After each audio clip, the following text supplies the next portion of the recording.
네, 최근에 중국에서 한류 제한령, 이른바 한한령을 해제할 수 있다는 기대감이 나오고 있습니다. 시진핑 주석의 올해 한국 방문을 계기로 한중 교류가 활성화할 거란 전망 때문인데요. 베이징 연결합니다. 배삼진 특파원.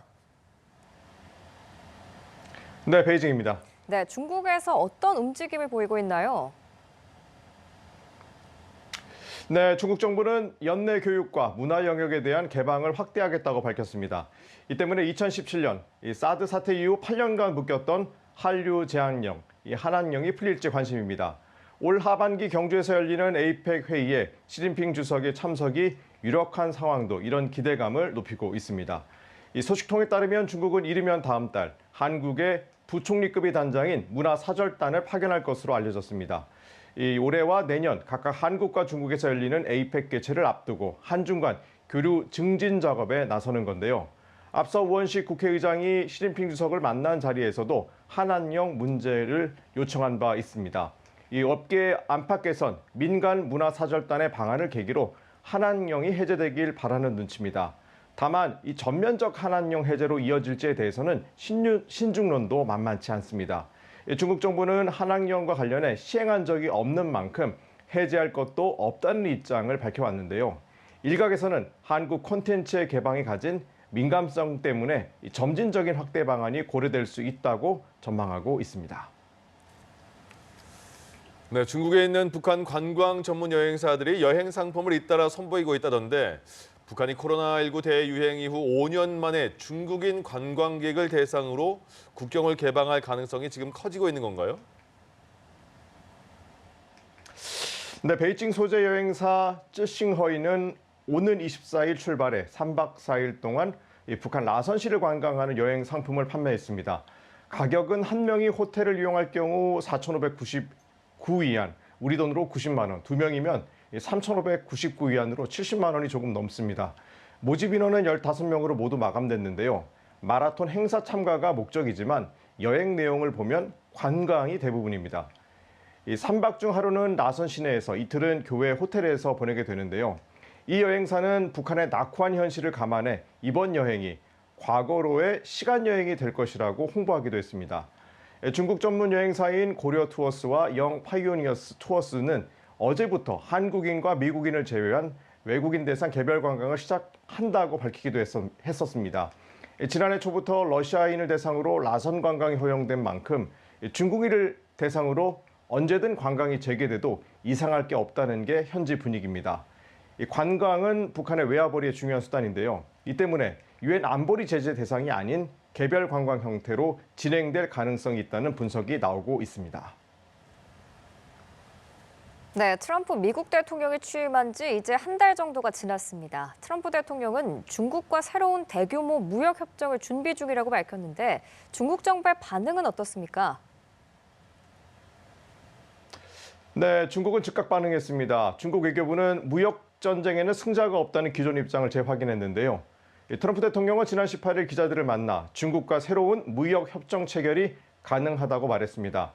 2020년 중국과 맺었던 1단계 무역 합의와 관련해 문제를 제기할 것이란 전망이 나오는데 대규모 대미 투자와 미국 농산물과 항공기 구매, 중국의 과잉 생산 능력 해소 등을 요구할 것이란 분석도 나오고 있습니다.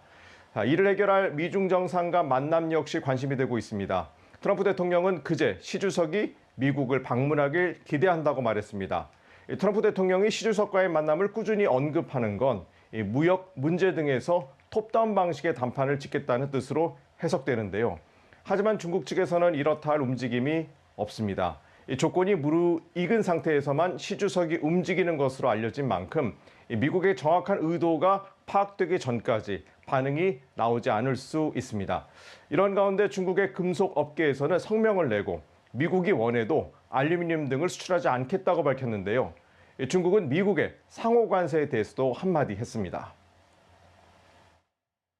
既有违世贸组织规则，也无视多边贸易体制过去近80年谈判达成的利益平衡结果，以及美国长期以来从国际贸易中获得大量利益的。 네, 1930년대 일본군이 중국을 침공하면서 상하이 일대에서 만행을 벌인 사진이 공개되면서 지금 중국인들의 공분을 사고 있다던데 이 소식 포함해서 중국 소식 더 전해주시죠. 네, 1930년대 상하이에 거주했던 프랑스인이 찍은 일본군 만행 사진이 공개됐습니다. 이 사진에는 상하이 폭격과 일본군의 민간인 폭행 및 살해 장면 등 당시의 처참한 상황이 담겨 있었습니다. 일상 상황 등 600여 장의 사진 뒷면에는 촬영 장소와 날짜, 피해자 이름도 적혀 있었는데 현지 매체들에 보도되면서 중국인들의 공분을 샀습니다. 중국 국가문물국은 사진의 진위를 확인해 고화질로 복원할 계획인 것으로 알려졌습니다. 중국 정부는 미얀마 북부 일대에서 활동하고 있는 국제범죄조직 소탕에 나서고 있습니다. 앞서 중국 배우 왕싱을 납치했던 조직원 10명이 중국으로 압송됐고요. 최근에는 이 국제범죄 조직원 23명에 대한 재판도 진행이 됐습니다. 자, 이들은 사기와 고의 살인, 마약 밀매, 매춘, 카지노 운영 등 11가지 범죄 혐의를 받고 있습니다. 피해 금액은 2조 원대로 범죄 조직 리더로 지목된 링씨 일가는 무장 단체까지 조직해 영화 같은 범죄를 저지른 것으로 전해졌습니다. 심각한 취업난을 겪고 있는 중국에서 조사 이래 최대 규모의 공기업 취업 사기 범죄가 적발됐습니다.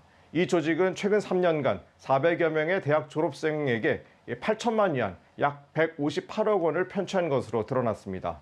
공기업에서 좋은 직책을 주겠다며 조직 내 교육 프로그램까지 운영하는 치밀함도 보였는데요.